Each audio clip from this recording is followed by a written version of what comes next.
Hi everybody, I'm Scott McGuire and welcome to my farm. I wanted to tell you about this project that we did this year.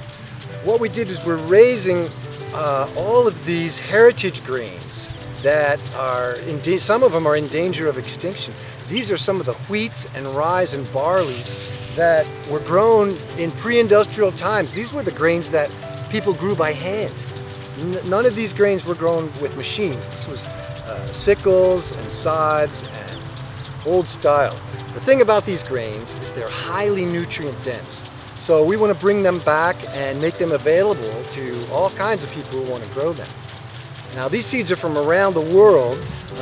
I got samples of all these from my friend Chris Hardy. He's a seed grower, a rare seed saver, and he's connected to all these different seed saving groups. Hey Chris, come on over. So hey, I got these seeds from Chris. How's it going, Scott? Good to see you, man. Good to see you, buddy. How is it? Pretty good. What do you think, huh? Yeah, amazing. This is just like blows my mind being in the presence of this project here. It looks like you've had a really good year. Yes, things turned out well, man. Love it. I had no idea how any of this was going to go. Wow, this turmoki is so incredible. It's one of the most stunning things in the garden, I think. Where does this one come from? Eastern Europe, I believe near Georgia or Bulgaria.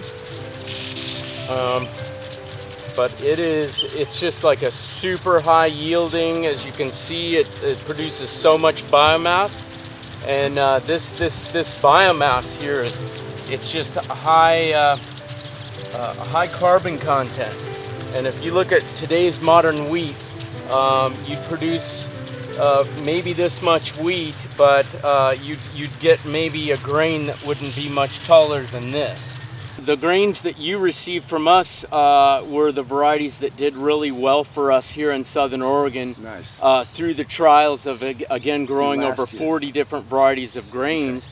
Of the rye, emmer, einkorn, barley, oats, wheat, and all these pre-industrial rare varieties, some of them land races that have been grown in one particular region for a very, very long time, for centuries. We have returned some of what we grew the last year back to the Rocky Mountain Seed Alliance to make those seeds available to other farmers across the country and around the world. To try to build out the stocks. To try to build out the stocks for other growers that are trying to find these rare varieties.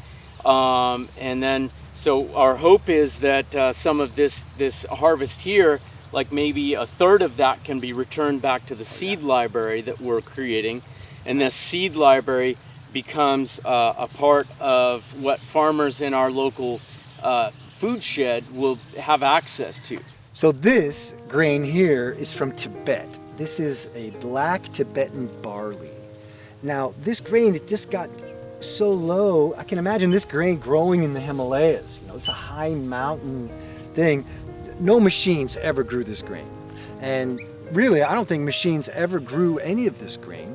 Modern day people think that the only way you can grow grains is with a lot of combine harvesters and thousands of acres.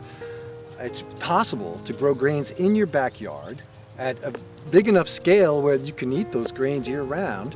And these are the kind of grains you do it. High nutrient dense, easy to harvest by hand.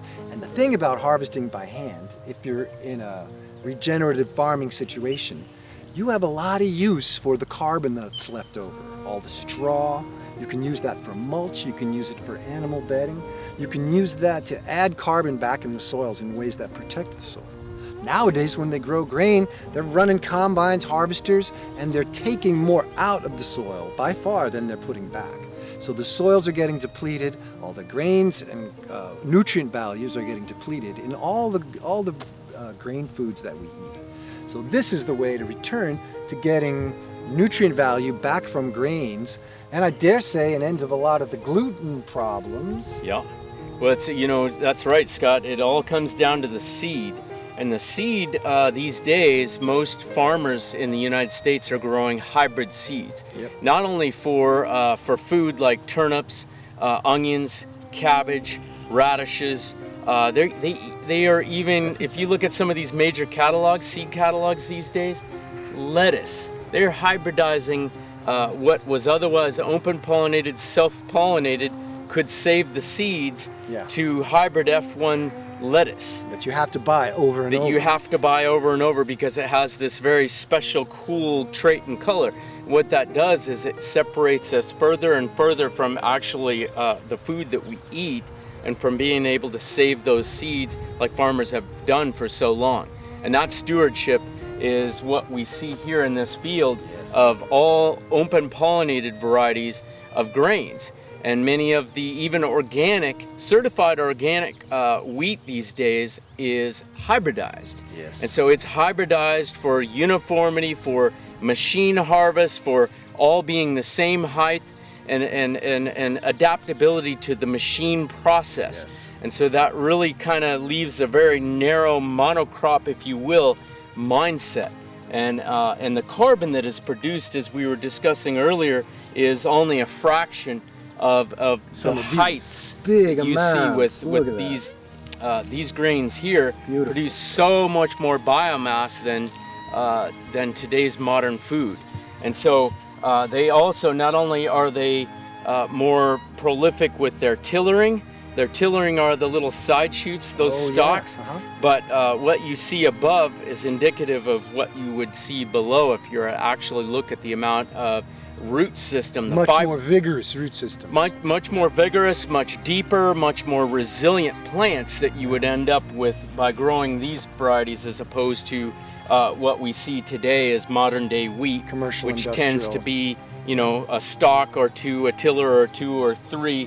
These have 10, 20, 30, sometimes 50 tillers. In the case of the einkorn down here on the end, there are we counted in our grain trials last year 50 tillers on one einkorn. I was just blown away how one plant could put so much energy into making so many different pieces, and how many heads did it have on it?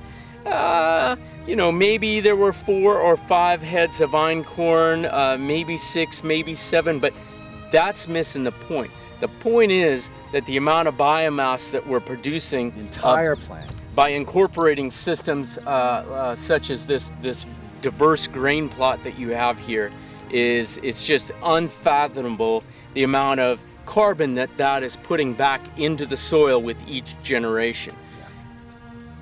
So the big question here, if these grains aren't going to be harvested by machine, we grow these grains in our backyards, small fields, harvest them by hand, how do we process them? How do we get them to, how do we save them and do that without all the machinery we think we have to have?